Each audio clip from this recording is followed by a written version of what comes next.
Hey Hardware, it's Melissa, and I'm going to take you through your weekly mobility work. So instead of just showing you one move today, I'm actually going to be showing you four. We're going to work through lizard pose, half monkey pose, or hurdler stretch, sideline dancer's pose, and then rounding things off with scorpion stretch or twisted cross. So we're going to focus on opening up your hip flexors, your hamstrings, your quads. I don't know about you, but mine are on fire. And then your chest and maybe your biceps. So each one of these poses, I encourage you to do for 2 minutes. I'm going to walk you through each one. If you want to take any notes, you can. And then put on some music or find a quiet place and take care of business, okay? Even if you're not used to coming to yoga or doing a lot of mobility work, now's a great time to try something new and do something that's really good for you to recover and also maybe help you center. I'm not going to give a lot of extensive notes about breath today. My general note for breathing with these poses today is to just really become aware of how you're breathing. Notice if you're breathing fast or slow, shallow or deep, and do your best to try to relax your body in the poses so that you can slow the breath down a little bit or deepen the breath a little bit. But by no means should you be thinking about it so much that you're holding your breath or doing anything to your breath that causes any tension or anxiety. We don't need that right now, okay? So we're going to start with lizard pose. I'm in my living room. You don't need anything fancy. You can take a yoga mat if you have one. I am just going to use a towel for a little extra padding for my knees today, but it could certainly be okay on a carpet. I'm going to start in a standing kneel, and I'm going to take a big step forward with one foot and come into a low lunge position, kind of sinking into that lunge, making sure that my foot stays flat on the ground.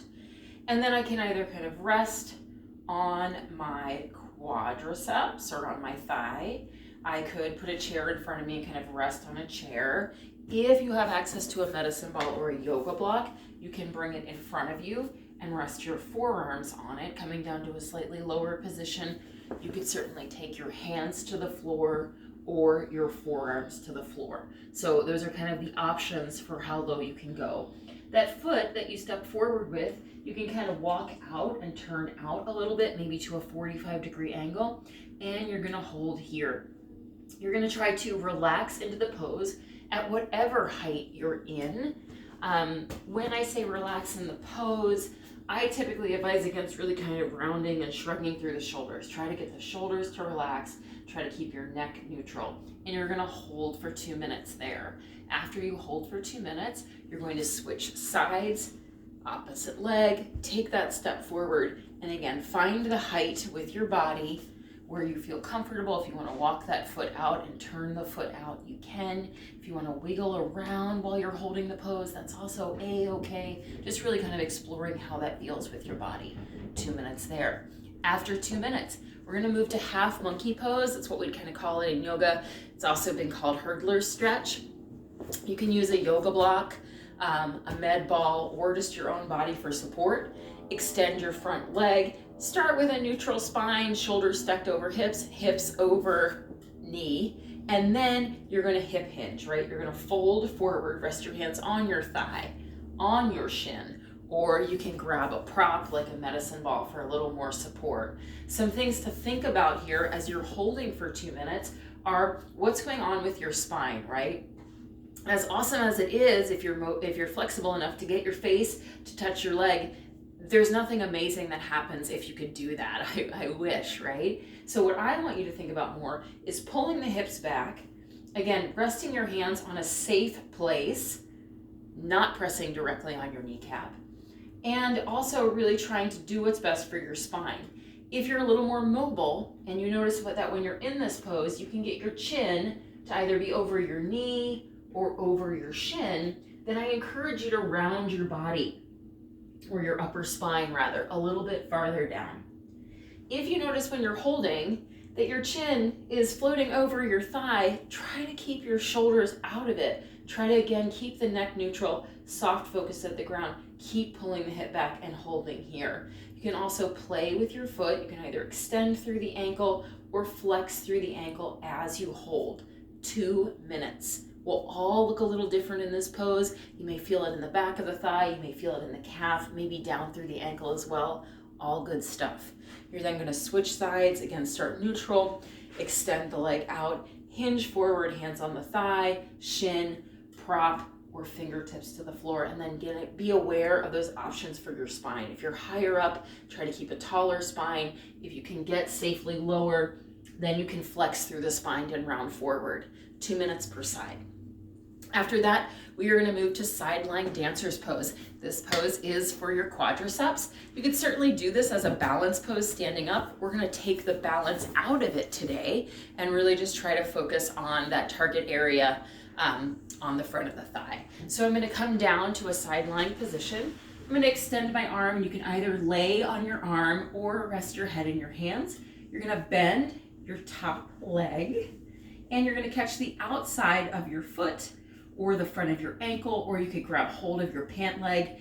If that's a really tricky position for you, get a longer towel, like a bath towel, wrap it around your foot, and then hold the towel in your hand. So that kind of would work like a yoga strap or a resistance band, so you could do that bind.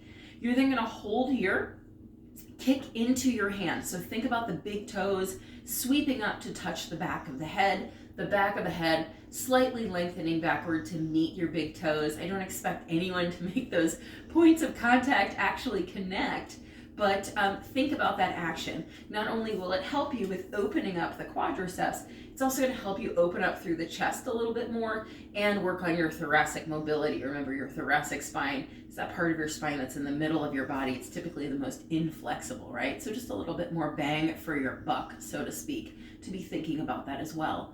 Holding here for 2 minutes, and then simply switch sides, bring it up and over, and settle in.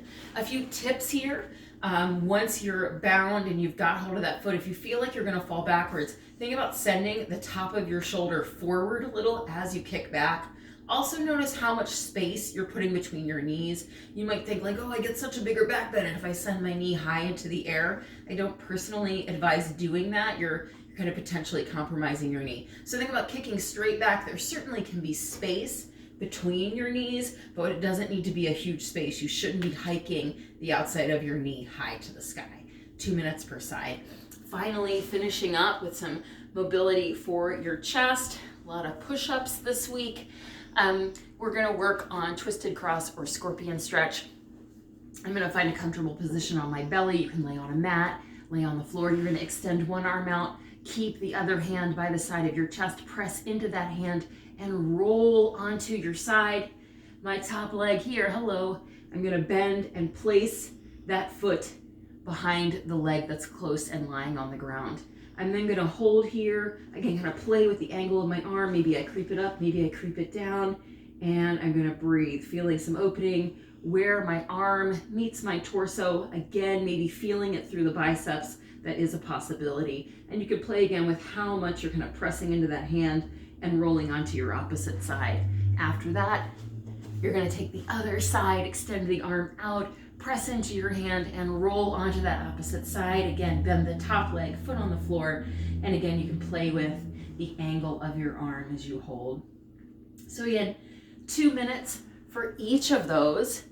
Think about what's going on with your body. Notice your breath. Try to keep it easy and slow. And then if at the conclusion of doing those poses, you kind of really want to do something that's really inactive, really still, I strongly encourage you to take a shavasana or a rebound, as some folks call it. Maybe you're lying on your back, maybe you're lying on your belly. Really try to allow your body to melt into the ground. Maybe you choose just to find a comfortable cross-leg position, in which case just easy resting of the hands on the knees, shoulders up, down, and back, and a nice long spine. Take again 2 minutes, possibly in one of those recovery positions, just to soften the muscles in the face, to soften the muscles throughout the rest of your body, and to allow the mind to soften a little bit, and just let your body absorb your practice. Your mind is going to wander. Everyone's does. And when you notice that it's wandering, that's a great opportunity to kind of reel it back in just by focusing again on letting the body be heavy yet light at the same time, and also just focusing on each breath. Maybe you're counting each breath, maybe you're using a mantra or an intention, or maybe you're just chilling out, okay? All of those are good choices. So I hope you have an awesome day. I'm sending you all a big hug, and I can't wait for all of us to be moving again in person. Take care and thanks.